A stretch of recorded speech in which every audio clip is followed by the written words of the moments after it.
and welcome to my first series of interviews for 2025.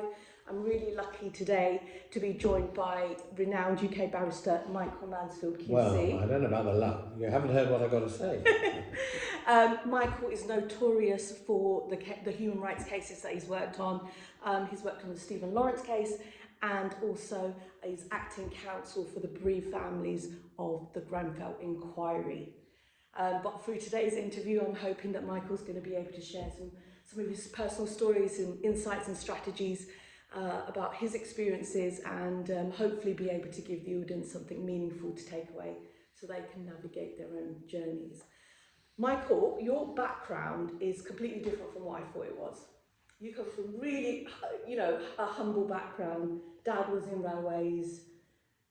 You were born in wartime London during you were a Blitz baby, weren't you? Very much so, yeah. With no connections to law. No, had the war not come along, I probably wouldn't be here. So what happened? I think my parents must have thought, this is, I better turn this phone off. Sorry, I'll edit. Oh, I better not because of, it may be a vet. Sorry about that. Yeah, wartime baby, and I think my parents, worried as they would have been in 1941, a war which had, in its early days, they may have thought it was the last opportunity for them. There were already two other, but much older children, my brothers, both in their teens at that point. So this was a sort of the bulge. I'm part of the baby bulge after the war. So that's the background, but I mean, basically, born into a suburb, but in those days surrounded by green fields in North London, called Whetstone, which was part of Finchley, part of Barnet, and that's the sort of area that everybody knows. So that's a very different background probably from the one that some people think. I was not born into a manorial situation of aristocracy and, property, none of that. And so, what was the formative experience for you that led you to this point in terms of where you are today? Oh, I think, and I'm a firm believer that where you live, I don't mean just the environment physically, but who you're living with, determines to a very large extent, those experiences, what you end up doing. And in my case, it's a story, well, there are two stories actually, one related to my father and the other related to my mother. But obviously at the time I did not appreciate the extent of the influence. The one relating to my mother, which is, I've related in a book, so I just give it a quick plug, which I wrote before the last election, intending to inform voters about a view of what was happening in the legal world and the political world. It's called Power in the People, Not the People in Power. So I'm a firm believer that at the end of the day, the people who make the difference, you who are watching, you who are asking the questions, and just the ordinary people on the street, they're the ones that matter. They're the ones that bring about the change. Politicians have to be shamed into bringing about change. Now, how did I get to a position like that? Well, my mother, and my father for that matter, were Tory voters, Conservative voters, always had been firm believers, and so I had a very traditional background in that sense. And the constituency MP, guess who? Finchley, well, some of you probably realise straight away, Margaret Thatcher. And I found myself delivering letters on behalf of the Conservative Party when I was in my teens. Keep mother happy and so on, and she thought I might meet a very lovely young person, a woman at dance class, the Young Conservatives, all that kind of thing. I did. So that's, again, another feature. But at the same time, she had an experience which affected me, certainly affected her. And my father was disabled through a war wound in the First World War, so he had difficulty getting around, but he got around. But they got a car, like a Ford Anglia, one of the early cars, and they were quite proud of the fact they had a car, because not everybody had one. And my mother did the driving because my father couldn't. And so if she went out somewhere, she'd often take my father and he'd sit in the passenger seat while, for example, she went shopping. Now, you may wonder, what's this got to do with anything? Well, she always went to the same shop, Sainsbury's, in the High Street, Whetstone. I think it's still there, I'm not sure. Small Sainsbury's. And she always bought, because we, after rationing had finished, we were allowed, you know, a joint a week and all that. So once a week we'd get a joint which then lasted the week and she'd cook it and so on. She'd go into Sainsbury's, park outside, and so on. Now on this particular day, a local constable, who was obviously short of work, noticed the car, and before my mother knew what was happening, this is long before parking meters, long before, you know, CCTV. yeah, long before anything like that, she summonsed for illegal parking between the studs of a pedestrian crossing.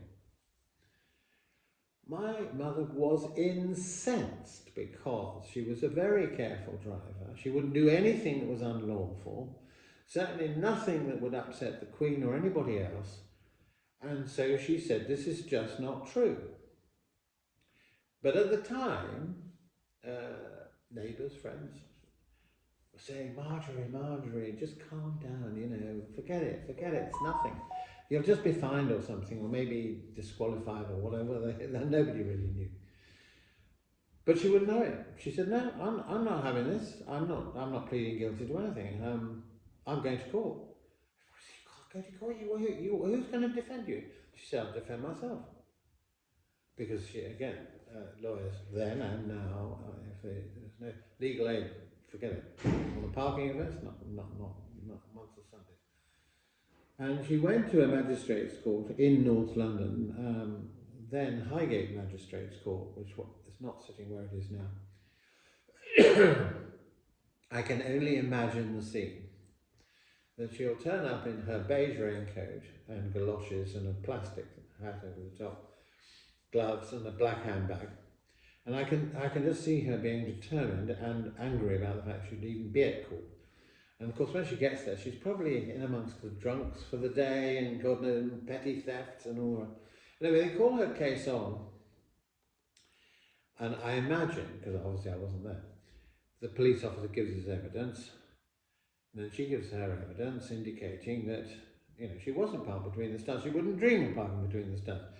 And because there's no CCTV and the police officer hasn't got a camera and all the rest of it, it's his word against hers. Well, not just hers, because what the police officer had forgotten or never seen was my father was in the car. So my mother, in Perry Mason style, which was the kind of crime series at that time, asked the court, you don't have to get permission, but she said, I have a witness. She called my father as a witness. Now I can just imagine, because he had lost a leg and had a prosthetic leg, he would be walking in a walking stick. He had an immaculate career in the railways, but in fact in wartime as well. And I can just see the magistrate or magistrates, if there were three, with the parking fine, I doubt if there'd be three, taking a deep breath. And that was it. She won hands down. Acquitted. So it was headlines and the local press, you know, housewife wins case, parking offence, blah, blah, blah, all the friends came around, you know, and she says, there you are, you've got to stand up for what you believe in. And of course at the time I sort of obviously thought this is important for her. I'm glad, you know, but in as much as I can remember, because it's a long time ago. So I'm filling in the gaps of I imagine what happened. But anyway, what I do remember after that is that I'd be sitting in the back of the car when she's driving, we might be going somewhere, and she said, look, what do we look? She said, see that man in blue? And it's a police officer. What's he up to now? You go, I don't know. He said, well, if they're prepared to lie to get me, what are they doing to other people? So you begin seeing a bigger picture, which she undoubtedly had, and she communicated that many times on the basis that, one, stand up for what you think is right, and to don't necessarily believe what authority tells you.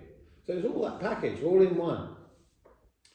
And I think over the years I remembered it, and it was a sort of stimulus for where I am now. But there were other stimuli besides that. In addition, the same sort of theme was an American TV series, which we didn't have a television in the early days, as friends did, and we used to go and watch television as a sort of an epic event in somebody else's house.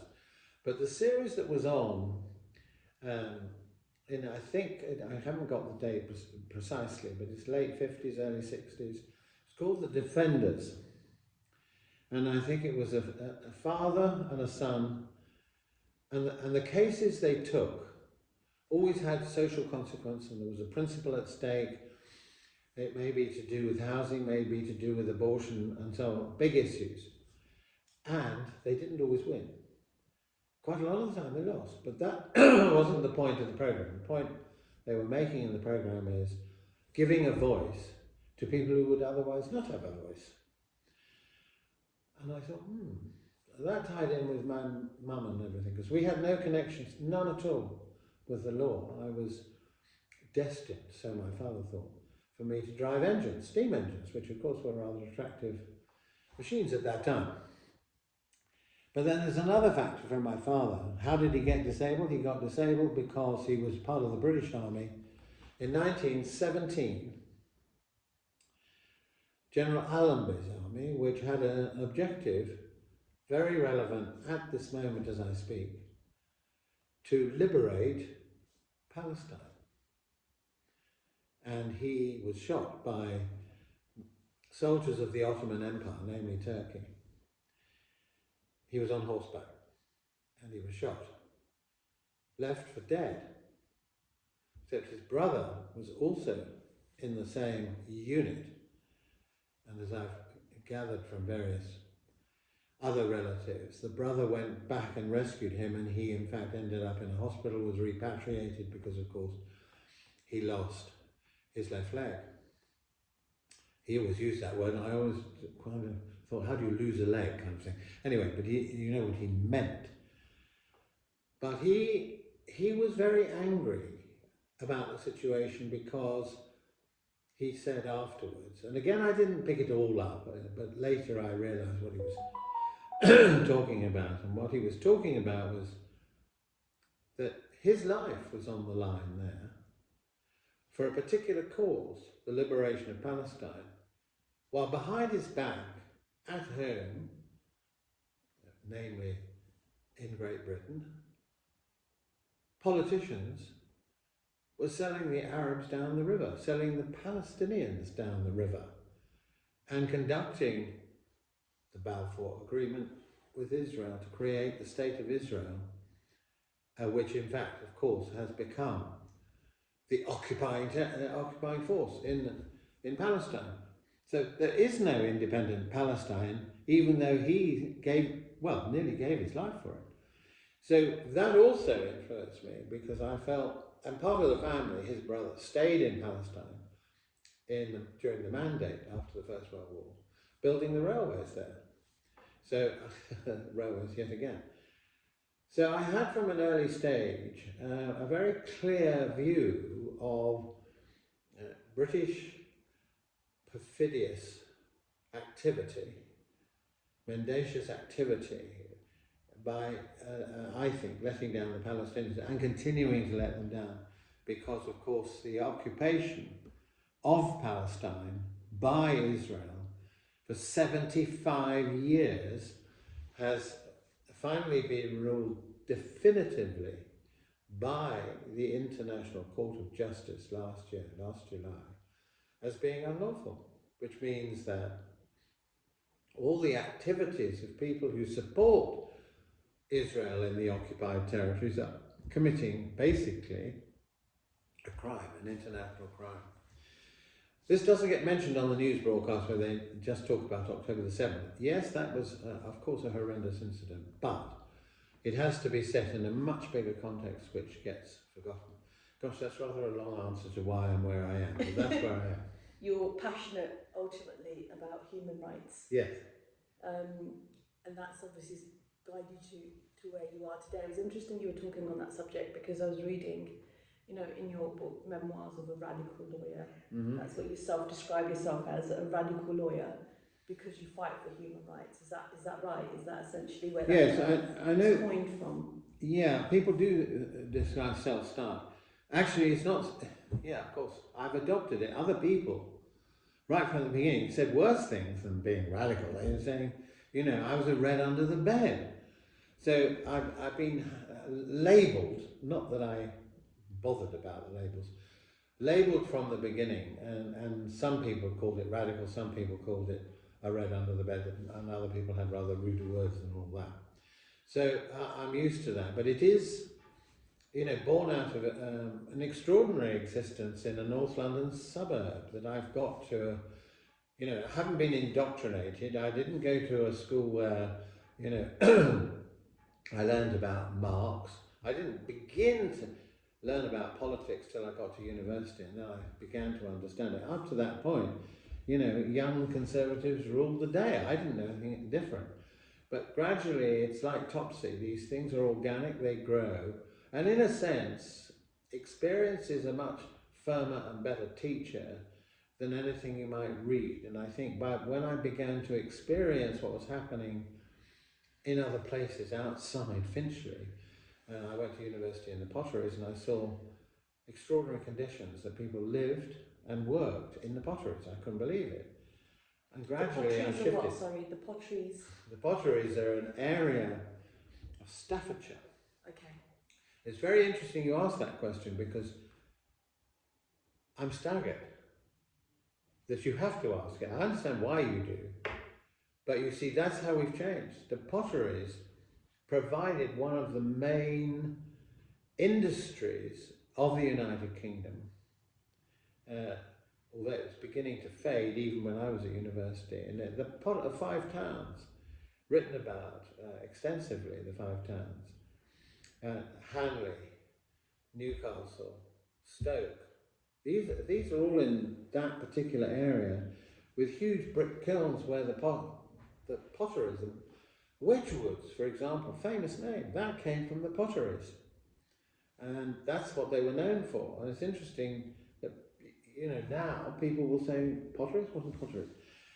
And I think, you know, we've lost an industry that was important, and there are all sorts of economic reasons as to why that's happened, and probably other reasons as well. But once I got to university, I was wanting to experience these things because I think that's how I've learned.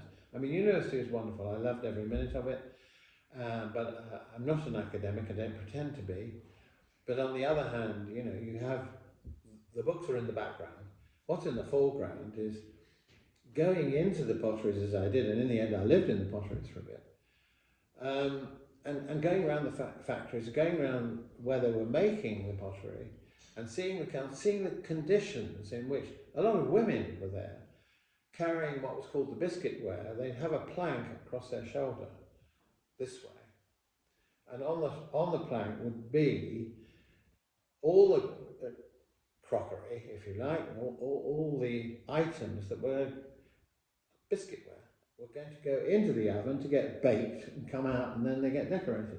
So, and I didn't know the people there, but I was engaged with them, and I go more than once. I wanted to just see what was going on. And in those days, there was a coal mine in Newcastle under Lyme near the university.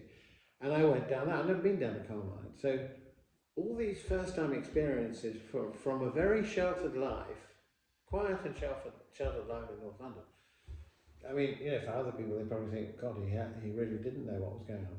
But I soon got to know what was going on. And then, of course, you look outside the United Kingdom at what's happening in other countries, and then you begin to tie up the connections between, you know, where there is oppression, economic oppression, political oppression, right through to the present day. So, in a sense, I got the global view from, you know, the experiences that I had. But I think as well, I think you had key qualities and characteristics. I think you're always very confident and audacious, if I can say. For example, I think originally you didn't get into Keele University, and in your book I read that you turned up at the headmaster's house on a Sunday afternoon. Almost.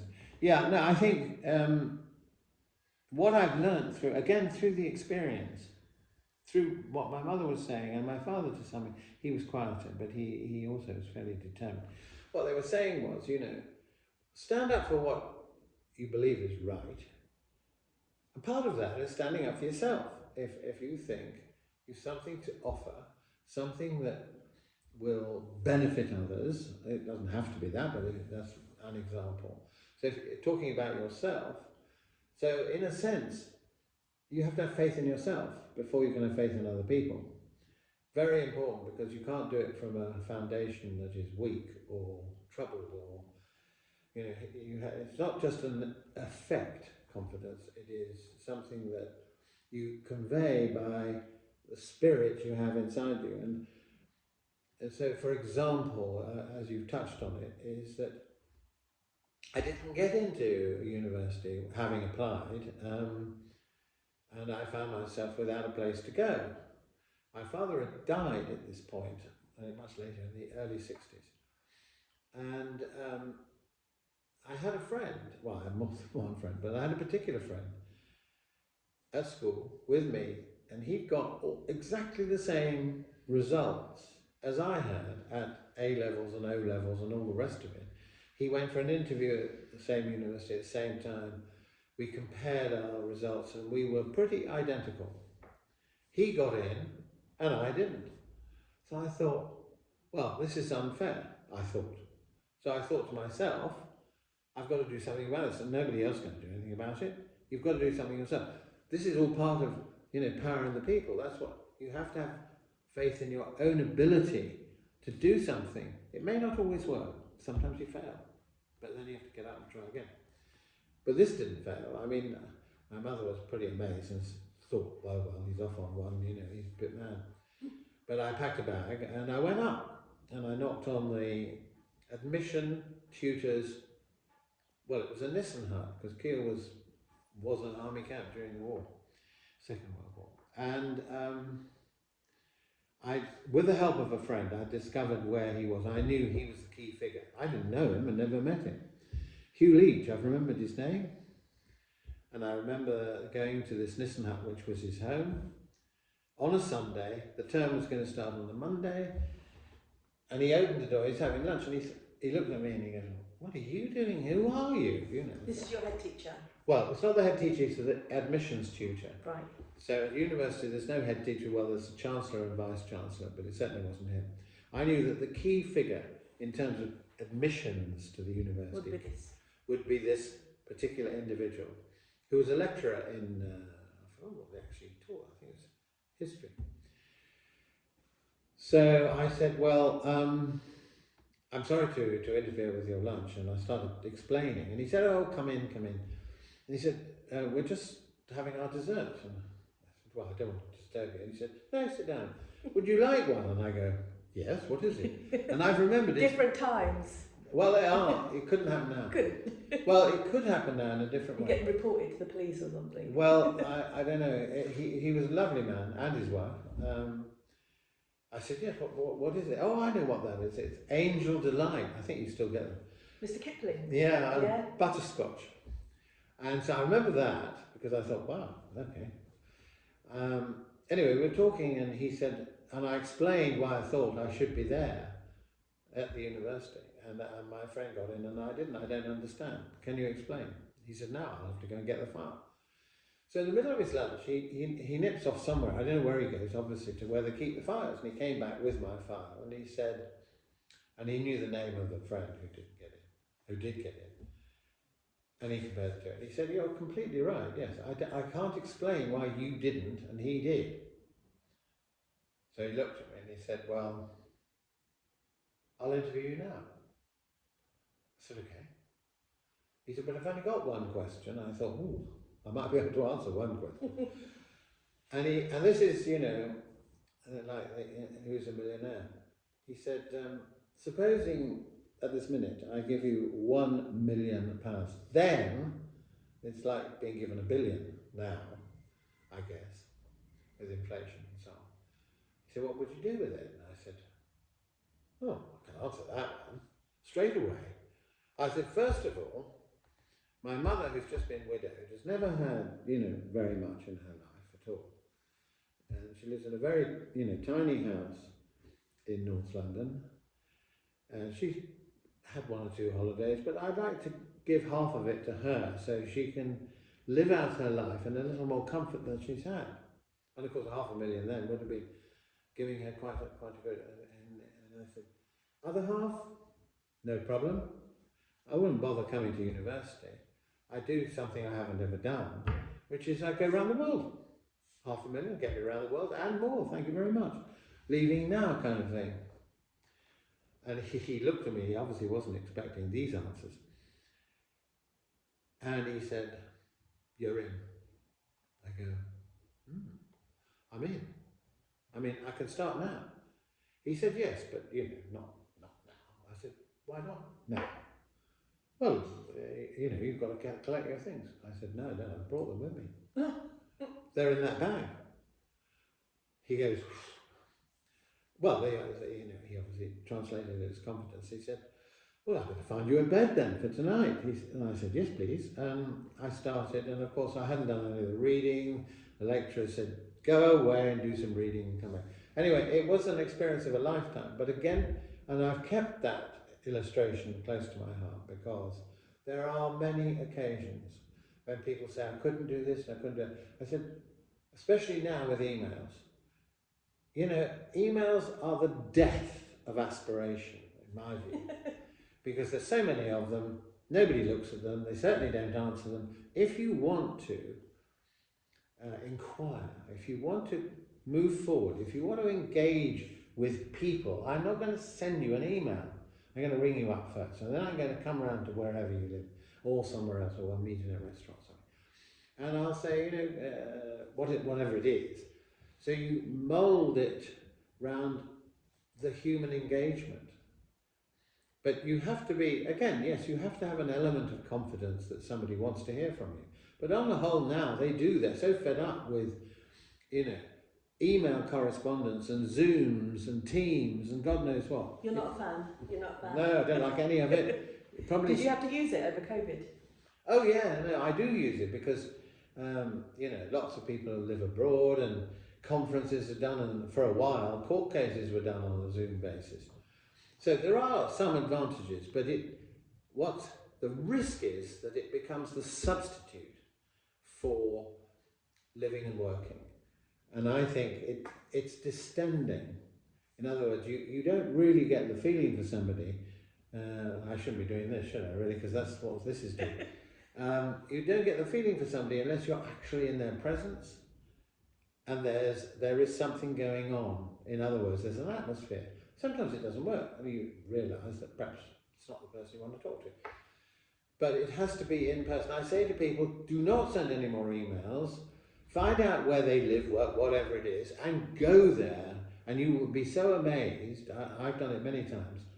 Right through recently, I won't give it a boring example, but an estate agent who only virtual estate agent. They don't really have an office. When I got there, they were amazed to see somebody coming in the front door because everything is done online. And I said, well, I'm not doing it online. Can you show me a brochure for something? They said, no, we haven't got any. It's all on the website. I said, no, I don't want it on the website. I want it on a piece of paper that I can have a look at. So I don't, this is not being a Luddite. I'm not against progress and sort of destroying railway lines as what happened in the 1840s when they started building the railways. People thought they were going to damage the cows and all the rest of it. And maybe it did damage some things, but I'm not against progress. What I'm against is it's the progress in the form of, now we've got AI, you've got deep fake videos where, well-known women, I mean, the Channel 4 have been pursuing this, well-known women are transposed onto bodies and all sorts of quite despicable things are happening to them and they're going viral. I mean, you know, this is the bit of it where it's getting distended and almost out of control. And particularly when you think that one of the people who's prolific at promoting Elon Musk is going to be basically the president of the USA if we're not careful. He's pretty close to it already. This is not a world I welcome. I'll say that. Yeah, underestimate. In respect of what you said, that, you know, have faith in yourself, you need some element of faith. I think it can be difficult in this day and age sometimes when you've got external expectations in terms of what the ideal employee or worker looks like. For example, straight A's, that they've gone to a Russell Group university. I think there's a lot of pressure on people. And I think that sometimes does affect people's confidence. You know, when people are asking for A stars, you know, the top marks and to go to the top universities, where does that leave everybody else? Well, I'm not disputing what you've just said. That is true. However, it's not new. When I started, that is exactly the same pressure. Not through social media, but through unspoken expectations. You know, my parents, I knew, I didn't get into Cambridge and they wanted me, you know, I did an interview, but probably failed dismally, I don't know. But anyway, I didn't get in. But I knew underneath my father before he died was, and that's why not getting into Keele, I thought, you know, I'm really making no progress here, would have disappointed him, because that's what he wanted. For us, he worked extremely hard, all hours of the day and night, in order to send me to a school which he thought would, as it were, pave the way into, if you like, the Russell Group or whatever. So the expectation was exerted rather differently, but it was still there within the community, wherever you lived. Parents, including, you know, myself in a sense, obviously because I'm a parent, and parents always want the best for their children, do they not? How that's translated into schools and so on is dependent on means and aspirations, but it's always there. So the pressure that you described was certainly there when I was at school. You know, everybody was keen to excel at school and get, you know, bonus marks and pluses and all sorts of systems that schools have to mark you out, star student and all that kind of thing. So you were very, very conscious, and certainly one teacher found himself out of a job because he didn't actually want to mark everybody on that basis. And you know, but it was the expectation of the school. The parents wanted to see, you know, the report at the end of the year on an individual basis was pressure enough.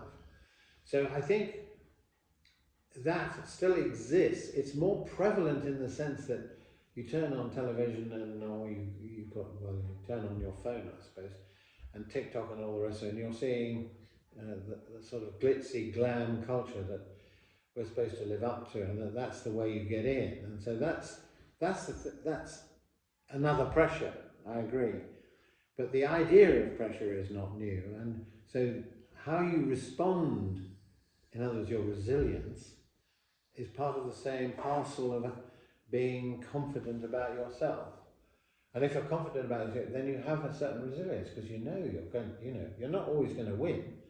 You're going to lose quite a notable number of times. You're going to lose. That happens to the cases I've done. Some have been very successful, some have absolutely not. But you've got to deal with that. You can't just say, right, that's it, finish. You know, I'm going to, I must do something else. I'll find another job if you're lucky.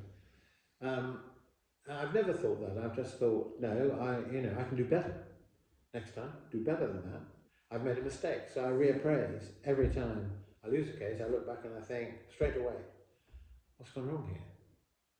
And then you speculate. You don't really know, because let's say it's a jury case. You're not allowed to know what the jury thought about X, Y, and Z. You just get a final verdict, guilty or not guilty. So it's not a clue to more than that, really. You might think you know. But that means you've got to dissect what you're doing. You have to have self-appraisal. So that's another aspect of the same thing. You've got to be willing to say, I can be wrong, I have been wrong, I've got it wrong, let's sit down, maybe with somebody who's been watching and say, you know, what do you think I did wrong? And I'm open to that, very open to that. And people come up and say, you know, well, I think your final speech was too long, or it was too detailed, too much detail. So I mean, you know, whatever the criticism, and I think about it, and I think, yeah, okay, maybe it was. I'll change it. But then you've got to be careful, because if you change it too much the other way, you end up. So there's a fine balance, but you've got to be willing and flexible to do that. Where do you think your confidence came from? I don't know. I mean, who knows? You know, you talk about the spirit inside, and you know, there's something more. I'm not just flesh and bones. Obviously, nobody is just flesh and bones. And some people like to think they have a soul, or where is it? And then you have all these debates, scholastic debates of where is your soul? Where is your mind? You know where your brain is, but is that you? So I don't know where it comes from, other than, well, I think, I don't know. I think it's a combination in my case, you know, mother, father, university experience, but then there was another experience in my life which was extremely important for me. When I look back, I think, yeah, perhaps it answers your question more directly than any of the other examples put together. That besides the friend who got into university, there were two other friends I had at a fairly early age, through the early teens and secondary school. Robin, who unfortunately died last year, and Jeremy. We called ourselves the Three Musketeers. This couldn't happen now, but where we lived in North London, there was a lot of open land. There was a little brook going through it, the Dollis Brook. It's now being studied as a PhD thesis at Barnet College, believe it or not. But anyway, this little brook went through. And in the summer holidays, particularly, which were usually quite lengthy, you know, at least, you know, best part of 2 months, our parents, would you do this now? No, I don't think you would. Our parents packed us off with a packed lunch. We disappeared into the fields. And we did exactly what we wanted. We believed we were frontiers, on the frontier of life and civilization. And we were following this brook from Barnet, where it started, somewhere near Barnet anyway, through to the River Thames. And we went through people's back gardens, people got upset and all the rest of it. But it was very exciting. And each day,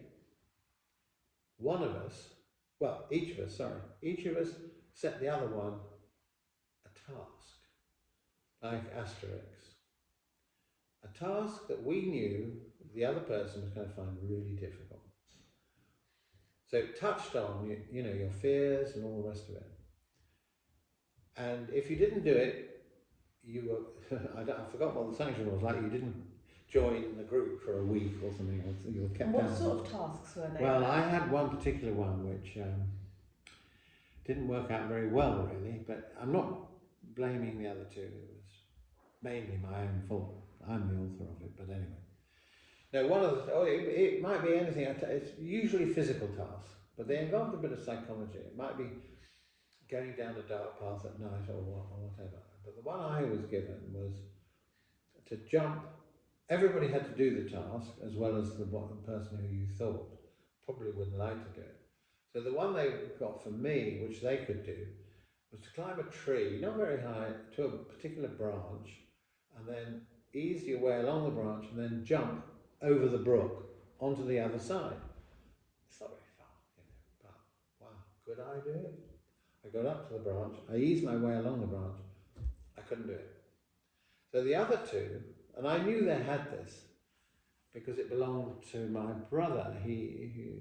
One of my brothers who'd been in the British Army during the Second World War, and he brought back a German air pistol, which my mother hid, but I knew where she hid it. And I wasn't allowed to have it because what happened really. Anyway, they thought, and it was just air pellets, but they can be damaging. They thought if we can hit his bum, he'll leap off the branch onto the other side. So they thought they would assist me. Oh gosh. Yeah. What, they were doing it to you? Yeah. They were on the back. They were on the other Oh, side. they were trying to get you to Jump. Gosh. Because I wouldn't jump. So and I'd probably still be there if they hadn't done this. But they got it out, but they missed, and they hit the back of my leg, my right leg. And at the time it was a bit painful, but I kind of couldn't tell my mother. I didn't want to get them into trouble. So you were or shocked? myself. Because you were shocked. Yeah, so I had to say, because my mother saw, I was in the bath or somewhere having a shower or something. She said, "What's that mark on the back of your leg?" "Oh, is there a mark there?" "Oh, right, yes. Well, probably through playing football, because I played a lot of football and I wasn't too bad at that." She said, "Well, I think you ought to go to the doctor." I said, No, it's fine. Of course, I paid heavily for this because it's led to varicose veins on the right leg, which then the left leg comes out in sympathy, and so now, entering, well into my 80s, I wish I hadn't climbed the tree, but anyway, there we are. But what it did do was, because there were tasks I did do, which I never thought I would, that wasn't one of them, but there were other ones, because we had it every day there was something. In the end, you actually worked out what the parameters were at that point that you could do, and you discovered there were things you could do that you thought you couldn't. You never dreamt you could. So we did it to each other, and interestingly, Robin, one of them, became a very well-known filmmaker. For example, he did aerial photography, Gandhi being one of his films, and he did many of the Bond films. So he really did well for himself. Sadly, died of cancer last year in America.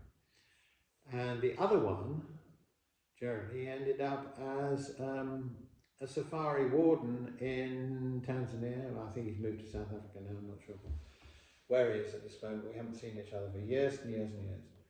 But the three of us bonded well, and we were quite different characters, but I think we taught each other, things about ourselves. So that was the other thing. One of the things that you said earlier was about power to the people. Yeah. How people should believe in their conviction and stand by it. Yeah. If they see an injustice, they should speak up. Yeah. In this day and age, is it fair to say that it's very hard to do that?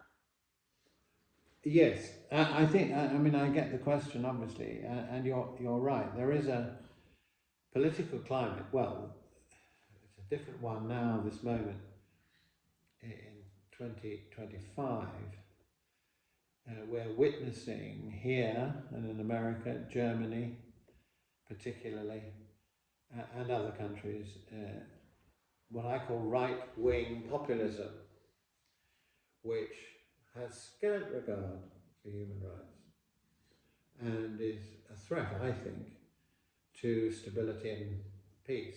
That's not to say that I'm in favour of the parties that are in government, because I think they've also let the people down. That's why I'm saying it's the people rather than the politicians that need to combine together. But doing that, as you've just put in the question, is extremely difficult, because one, you've got to have the confidence, two, you've got to have the resources, by which I mean more than emotional resources, you've got to have financial resources of some kind, which can be gathered collectively, but you have to be organised, and those factors are difficult to bring together. But myself and others, I'm not alone in this, are attempting to collate support for an alternative way of living and way of governing. It's not popular because people are locked into debates about migration. Migration is equated with violence, criminals, and so on. So all these concepts that are flooding the market at the moment make it difficult to stand up for principles of equality and diversity. I mean, you've got a president of the United States of America blaming an air crash on the Democrats. And furthermore, blaming the fires in California on the Democrats. I mean, that's the level at which we are debating, is it? Well, we're trying to create a different world. It's not going to reach the headlines, but I think there is a body of opinion that are not only fed up with politicians, they're fed up with the fact that the justice of an approach, whatever it is, the justice in a situation, is not about, killing other people who you don't like or you don't want. It's not about that. It's about respect for the people, whether you like them or you don't, respect for them, and respect for the points of view that they have, and that you engage in kind of thesis, antithesis, producing a synthesis of a way forward. Otherwise, we're into the field of gunboat diplomacy, which happened in the Victorian period, where the answer to everything is might is right, and I'm going to send a bigger gunboat round than you've got. I mean, that's end. That's back. We're back into a jungle situation, and we're right on the edge yet again, whereby well, the latest pronouncement is go buy plastic. Yeah, let's have it. You've got Attenborough but working his socks off to show how the oceans of the world, the animal life of the world, are being throttled by stuff we're chucking away into the oceans, stuff we've made, stuff we use. Okay, some plastic, may be required occasionally, but we're overloaded with it. And it's that kind of approach which requires people to have courage and confidence, not just for themselves, but for the next generation. One always has to remember, you can't, well, you can if you want to, but that's escapism gone wild. Just retreat into a room, close the door and say, well, let them get on with it. I'm not in that bracket, I'm afraid. I don't want to sort of, as it were, uncouple myself from humanity. I know I didn't choose to be born, but I'm here, thank you very much. So I'm going to make sure, if I can, as far as is humanly possible, that I enable others to enjoy the opportunity, at least. I think people fear persecution, misbranding, if they do speak up about certain issues to do with human rights, and not everybody has the resources. True. But so what can we do at a I think the first thing level is alerting people to, they may not have all the resources themselves, but I think everybody's got a resource which can be, as it were, contributory to the pot of change. And that is, one, they've got to be willing to appreciate where it's going wrong. Two, to cull up a certain amount of energy to bring about change, change that is meaningful for people, ordinary people, wherever they are. And once you get there, the whole thing is based on, I think, the concept of solidarity, which was a political movement in Poland some decades ago now. Collectivity. In other words, if you stand alone, it's really quite difficult. Not impossible, but quite difficult, unless you're superhuman. But once you stand together, united, you have a collective movement of people. And there are movements now, rather than parties, pan-European. In other words, people coming together with similar views who feel that individually within the countries they live, it's impossible to change what's going on. But if they cross over the border and find other groups of people willing to combine, so that no one person has got all the resources, but the group as a whole begins to raise money, begins to see what they're doing having an effect on politics, such that politics itself begins to change. I'll give you one example of an organisation that's doing that, to which I'm affiliated. I'm not a prime mover. Mr. Lawson is a prime mover of this, but it's called Compass. And that's what they're doing. They're trying to engage with people. They're mainly in Europe, but it's global. Trying to engage with people, which is much easier now with, obviously, instant communication. You can get hold of people at the same time in Tokyo, New York, London, and so on, to gather the momentum for a different future, not the one we're stuck in at the moment, which is undoubtedly going to get worse because of the way it's being led. And there's going to be either an explosion or an implosion within, the foreseeable future. So one's got to be ready with an alternative, and there are alternatives. So one of the alternatives that I am involved in is called People's Tribunals, whereby people who feel thoroughly dissatisfied with their governments and with the almost refusal to abide by the rule of law, which certainly international rule of law, in relation to the Middle East, Africa and elsewhere, where people are not bothered about courts, they're not bothered about the law, they're bothered about power, that's all they are. So, but you know, these movements are bothered about the law. We have got institutions which should be functioning to safeguard and protect the vulnerable and empower the rest, so that change can be maintained and protected. Compass is one of those organisations, and in fact they might not like the word organisation, but they're a movement, and they've grown significantly over the last few years. I think they started about 5 years ago. Now, of course, you may never have heard of them, so you have to have antennae. You have to be looking for a different solution and not be withdrawing and saying, I can't do anything about it. Voting makes no difference, and if it did, then make it illegal, Tony Benn used to say. So, you know, I think it's a situation now where people need to find out that they can make a difference, that they can change things, but they have to do it in bond, together. And once that example, that's why I wrote the book, because the book is illustrating how you can do it. People's tribunals are set up in order to pass judgment by experts on the environment, or it doesn't matter what the issue is, you get the issue tried. In other words, lots of environmental laws protecting the environment, global warming and so on, which are being broken daily. The Labour government as well seems to have ditched its the money it was going to spend, 28 billion or whatever it's going to spend on the environment, withdrawn or cut or whatever. So where this is happening, the community say, let's take the extra runway at Heathrow or wherever they're going to stick it.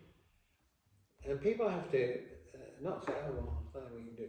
And if you've noticed, people are gathering together to oppose these projects, whether it's HS2 or a third runway or North Sea oil or fracking, whichever it is.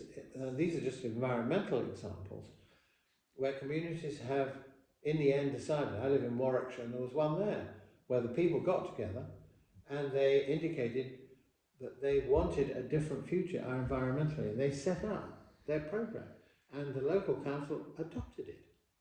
And it just shows that even at a very local level you can bring about change. So it's difficult, of course, and you may be called all sorts of names for doing it, but actually, you know, in some places you're getting shot, so you have to value the fact that you've got life and you've got breath. You know, use it while you've got it, because some people don't have it. How have you managed to cope with some of the cases? You mentioned early on that some of them you've been quite disappointed with on occasion, and you sought to improve it. There's obviously lots but when it comes to human rights, obviously you've probably seen a lot of things. How have you been able to develop your resilience and your resolve in respect of injustice you've seen on a personal level? What do you do to support your well-being? Well, it may seem a rather glib or simple answer, I don't know, but it matters again to me, rather like my mum and her experience. Quite regularly now, certainly over the last 5 years, I can be walking along the street or sitting on a chair. Somebody I don't know comes up and they take your hand and they go, aren't you, you know? And I say, yeah, what? They say, yeah, aren't you, you're a lawyer, that's it, you're a lawyer, what's your name? And I give the name, oh yeah, we've seen you on the news. I just want to say, thank you. Keep going. They walk away. And for me, for that just simple moment, you think, okay. And sometimes it's people who've been to a case I've done, or people who have been to talks I've given in universities, colleges, schools, wherever, which I've tried to do throughout the career to keep connected to the next generation coming up and the one before, after that. And so it's an acknowledgement, which means much more than, you know, I'm not interested in the honours system, I don't want one, I don't suppose I should be offered one anyway. So I don't want any of that. But what I do, I enjoy, and it's important for me because it means that actually what I've done on occasions, whether it's at a university college or in court or in the House of Commons if I go to meetings there, sometimes it's rung true for somebody and it's helped them. I'm not going to name one police officer wrote to me recently and said, "You won't remember me, but you won't remember what you said.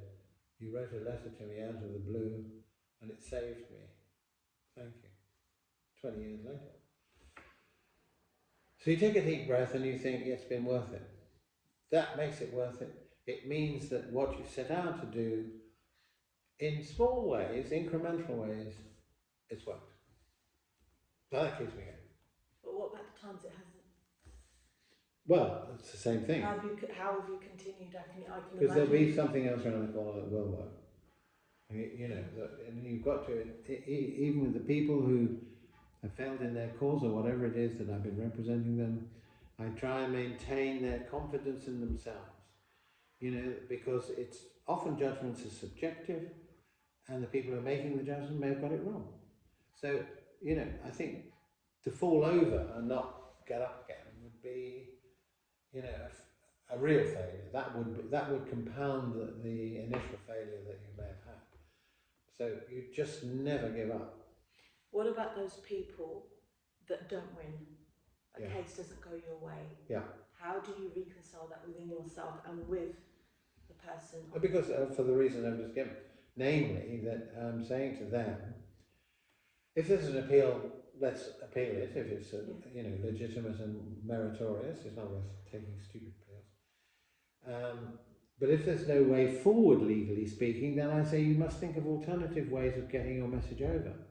So it may be political campaigning to get your message over, it may be writing about it, it may be speaking about it, whatever. There are other ways of doing things. So again, you don't give up at that point. You have to maintain the flame. But has there ever been a time for you, though, personally, where you thought, I can't do this, it's just too tough?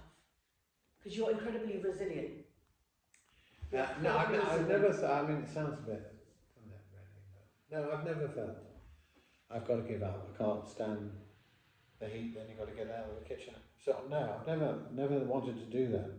I've questioned how I'm doing something, because maybe at that point, in the Dando case, the original trial, we lost it, he was convicted, but eventually won it on appeal, won much later. Won an appeal and then a further trial, and he was acquitted. But, you know, in between, I was confident he was going to get acquitted, and I was wrong. I was wrong about it. He didn't get acquitted. I was very angry with myself. I just thought, I've allowed myself to think. Everybody thought he was going to be acquitted as well. So I wasn't alone. But that was the point at which what I did was, on that occasion, because I was so upset about it, you can't do anything in court, obviously, you have to accept the verdict. I walked, I lived in South London, I walked from the Old Bailey.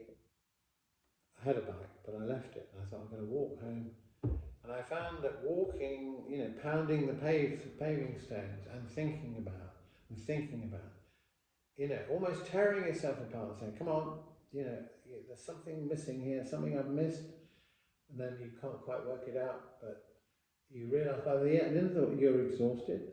And I was exhausted. My wife came to meet me, had something to eat, and then I went home.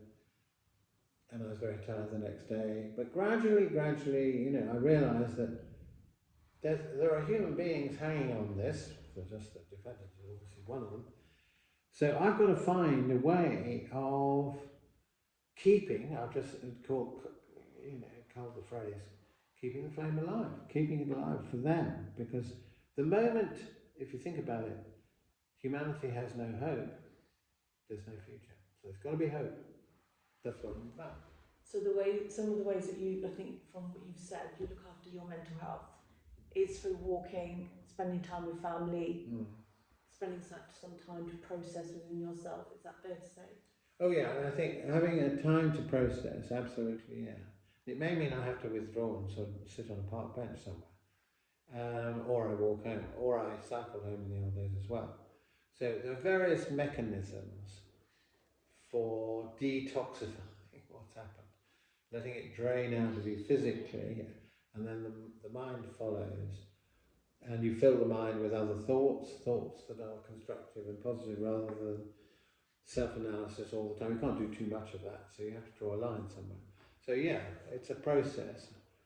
And I'm so used to having to do it that it checks in almost immediately. You're passionate about mental health. You're a trustee of a charity. Yeah. Tell us about that.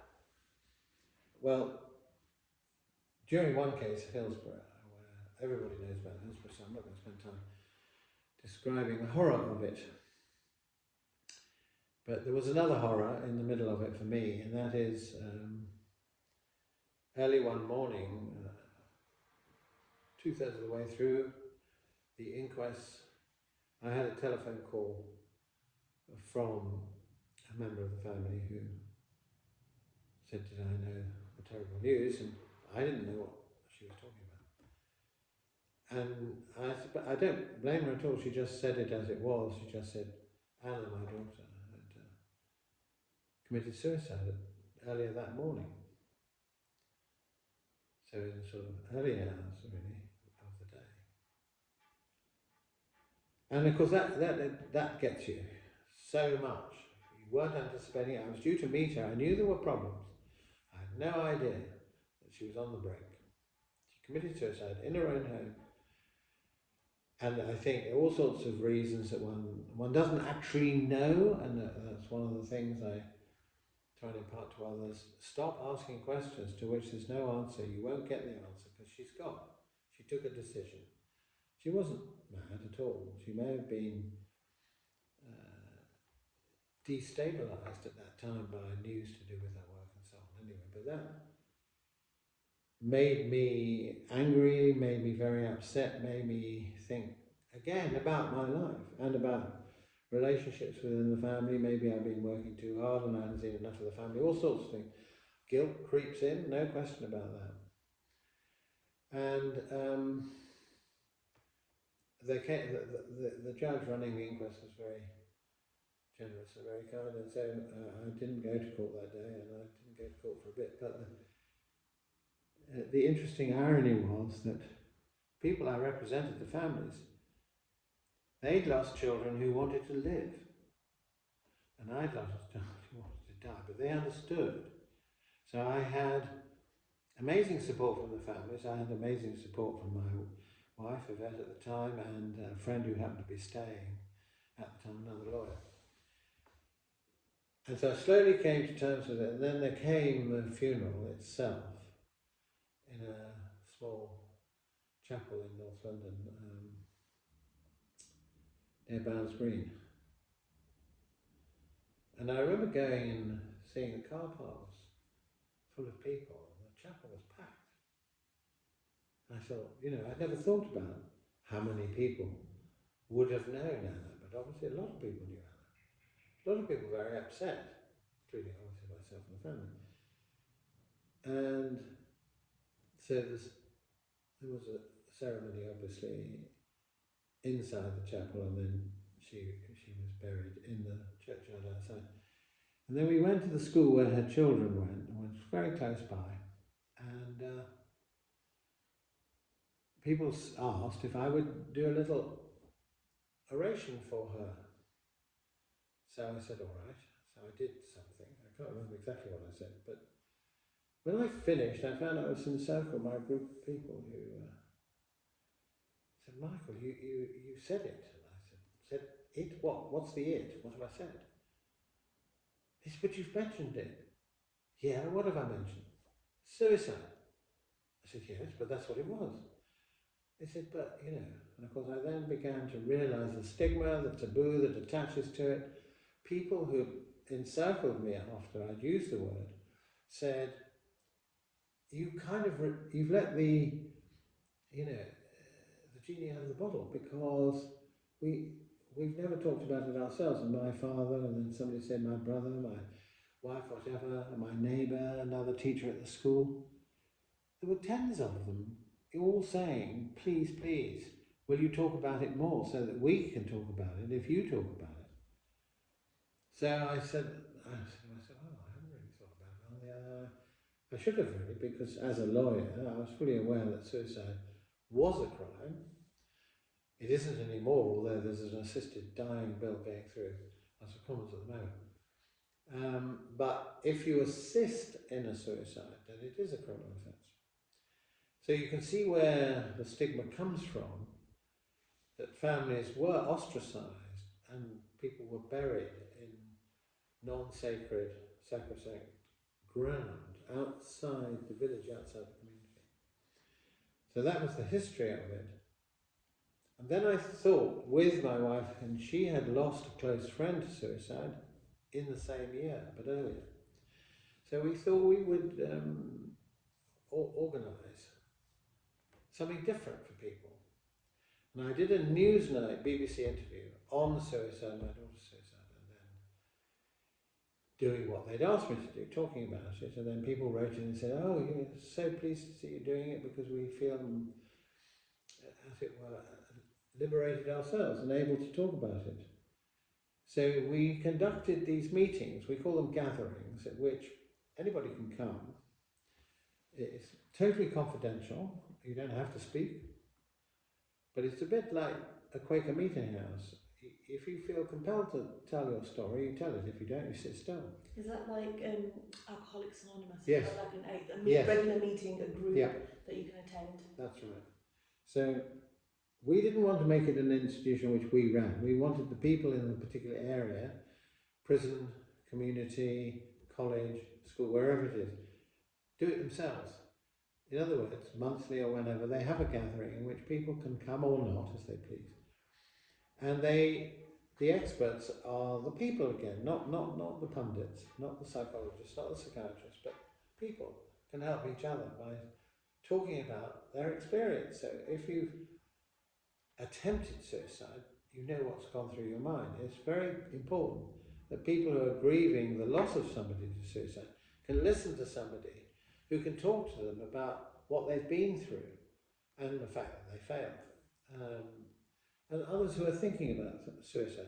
Now it's got much broader. We're dealing with stress, mental stress and stability on a much wider scale because, of course, it's these factors that can lead to an extreme situation where somebody's feeling there's no other way other than to take their own life.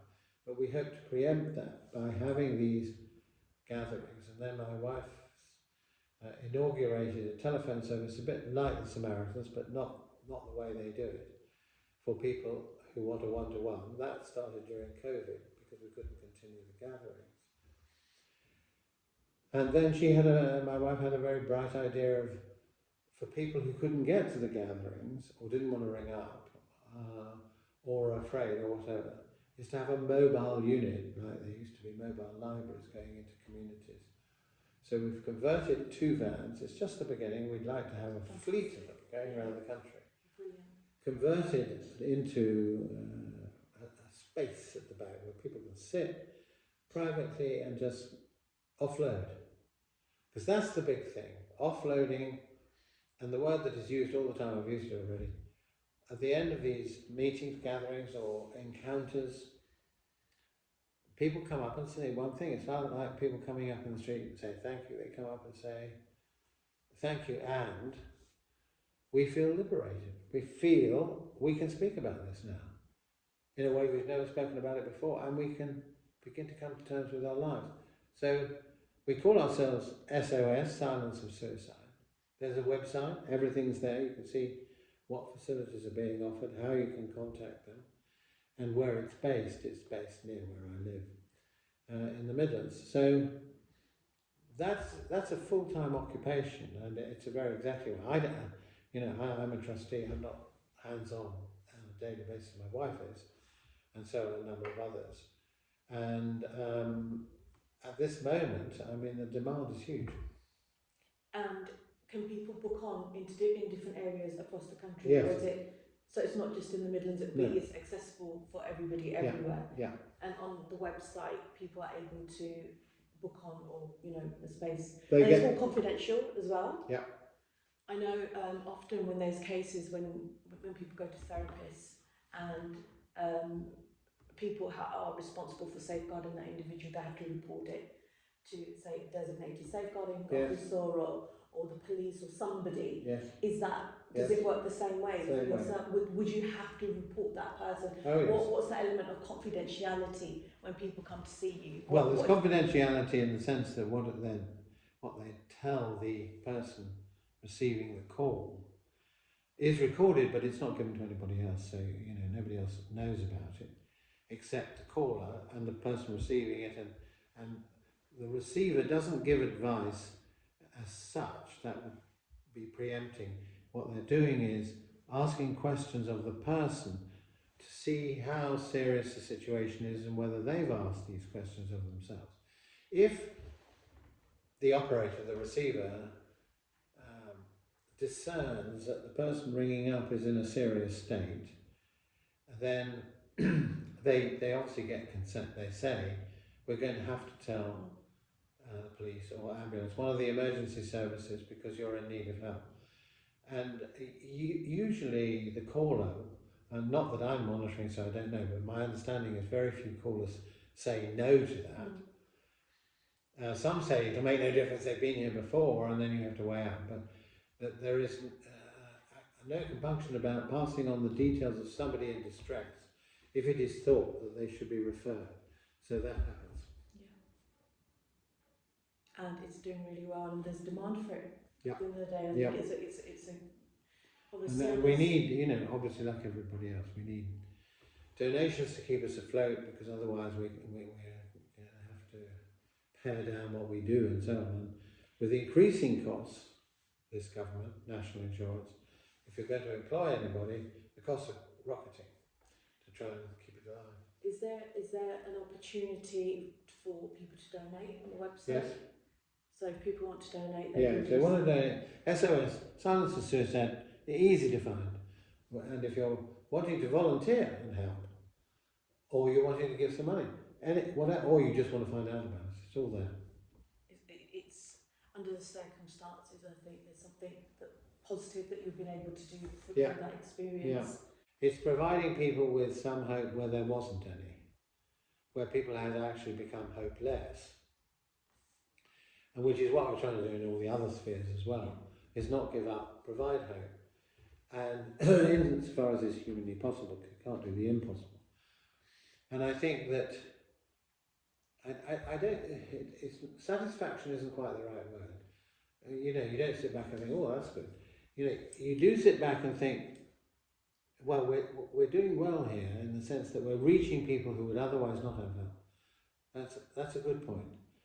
And then, we're looking at, can we do better than this? Can we get further than this? So you're always looking to the future, if you can, in order to broaden the spectrum of help that you're giving. And recently we were brought in to help look for somebody gone missing who was living nearby and so on. So we will, have other practical aids.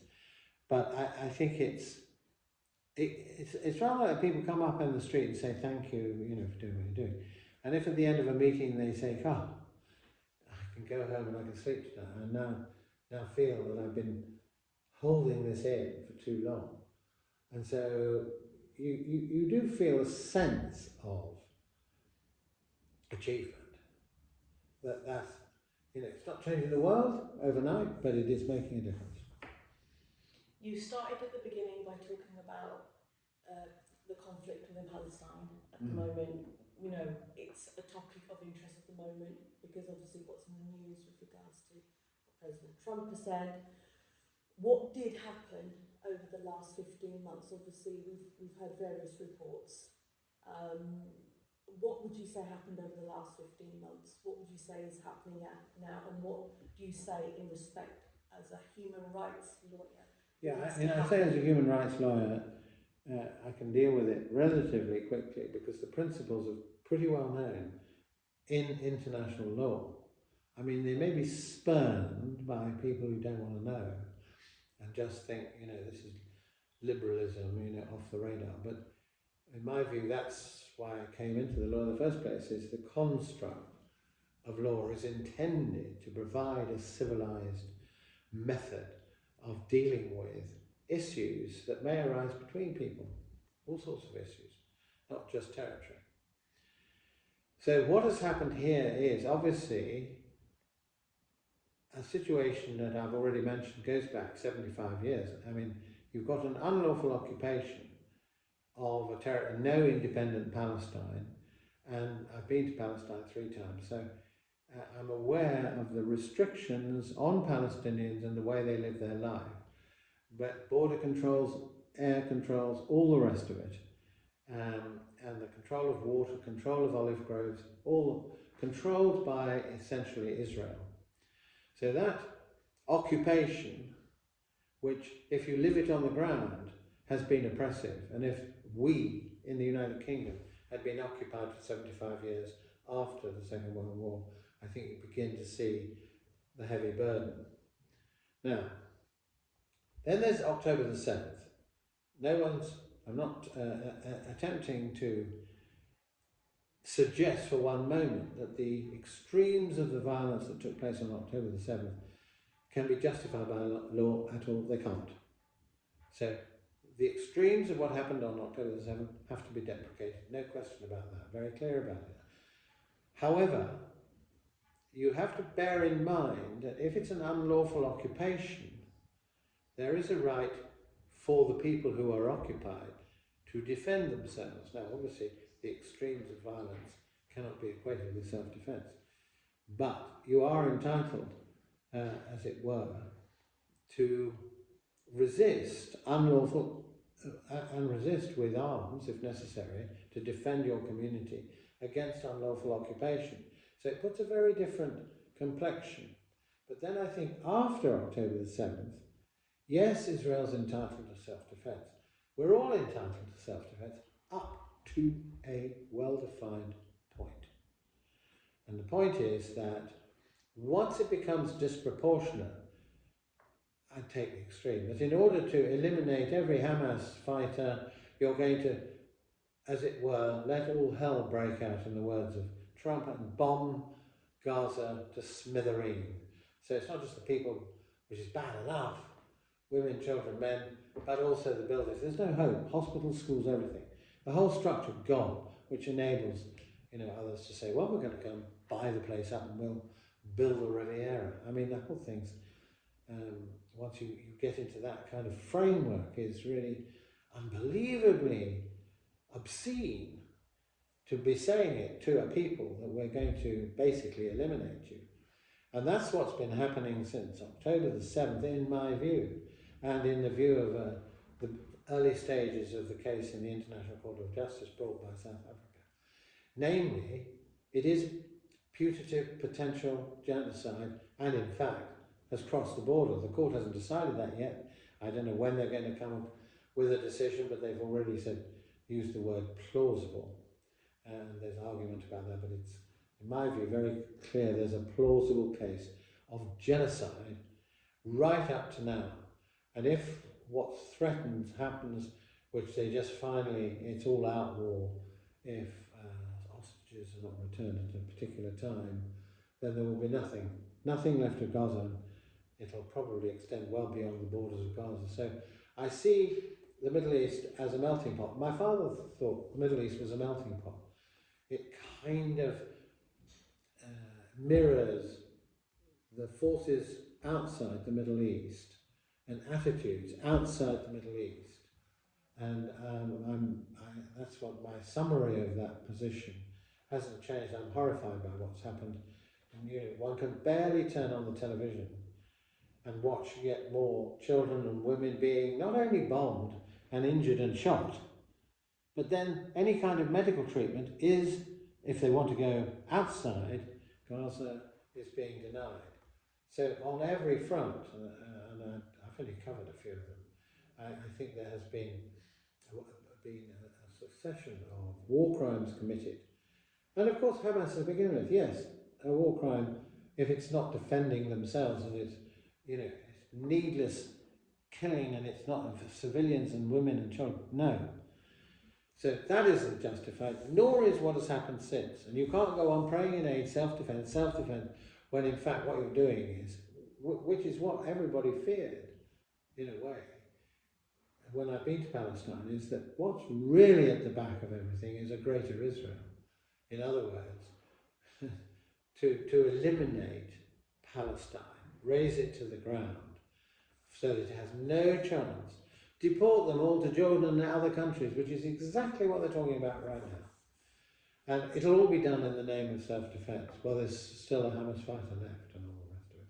And that's disproportionate. And under international law, you are not allowed to, as it were, go to almost any length if you've achieved the original objective, which is in fact to ensure that you're not going to be invaded at that particular point, you're not being invaded, and you're resisting the invasion, then once you've achieved that, you can't go on and, as it were, occupy a foreign state and then just flatten it. The underlying principles of international law don't permit that. Now, either this matters or it doesn't matter. Obviously, the governments concerned have turned their backs on international law. And we had a tribunal set up called the Russell Tribunal to deal with these issues in the Middle East.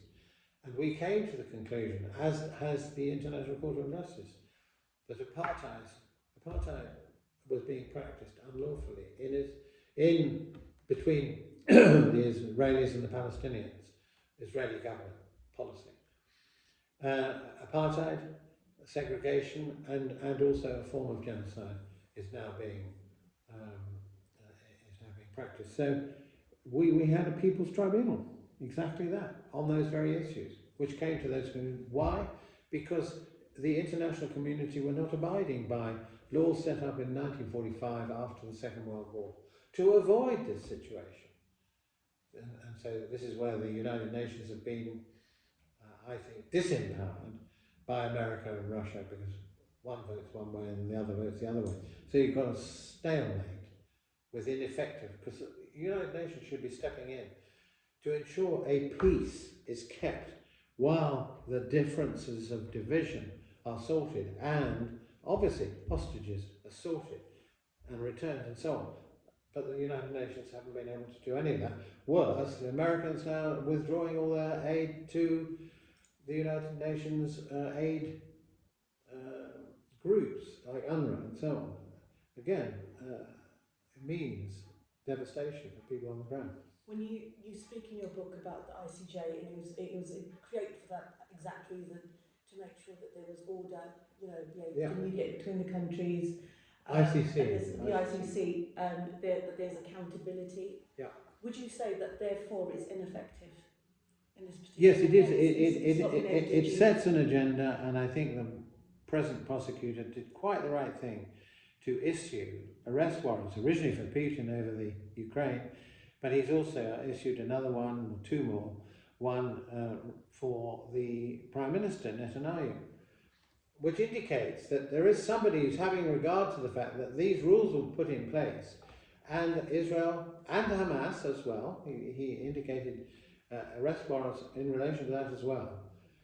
And that was the whole point of having this structure after the horrors of the Holocaust and the Second World War, that you try and avoid solving situations by just saying, do as I say or I'm going to smash you.